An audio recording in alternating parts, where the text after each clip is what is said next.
Today, we are talking all about the truth of building an elite level physique.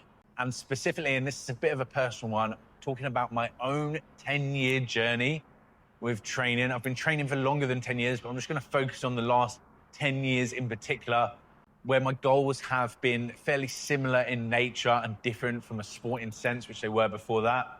But talking about the last 10 years and my journey from 126 kilos, which I'm going to say my heaviest. I've actually been heavier than that before, but I was slightly out of shape at that time. So my heaviest kind of performance weight, 126 kg, down to 115 kg or even less. I'm slightly below that, standing here right now, 113 kg of lean muscle.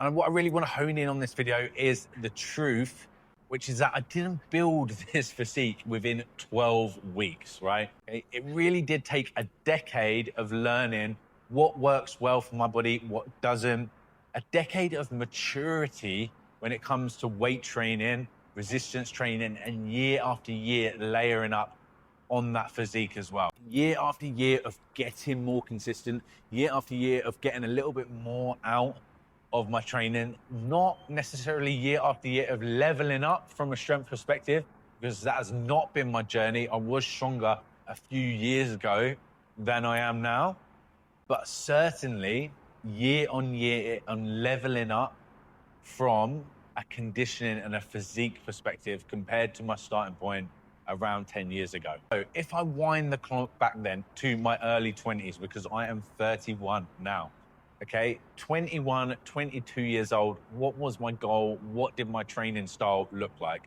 Well, as I touched on other videos, before that period of time, through my teens, all the way up to really my late teens, 18, 19, I was a swimmer. That was my goal. I was lean. I was the same height I am now. Okay, I'm 6'3", 6'4". When I stopped swimming, I was just shy of 100 kilos. Okay, so I've always naturally been a little bit heavier, so don't be put off too much by the weight. But that was almost my starting weight, and I was still doing weight training at that time. What I found, my goal shifted once I let that sport go into, which a lot of young people fall into, or at least did at the time, was bodybuilding and powerlifting, kind of a combo hybrid of the two, and basically trying to get bigger and stronger, right? That was the goal. Put on muscle, put on as much muscle as I can, bulk up, but be strong and perform well within the gym as well.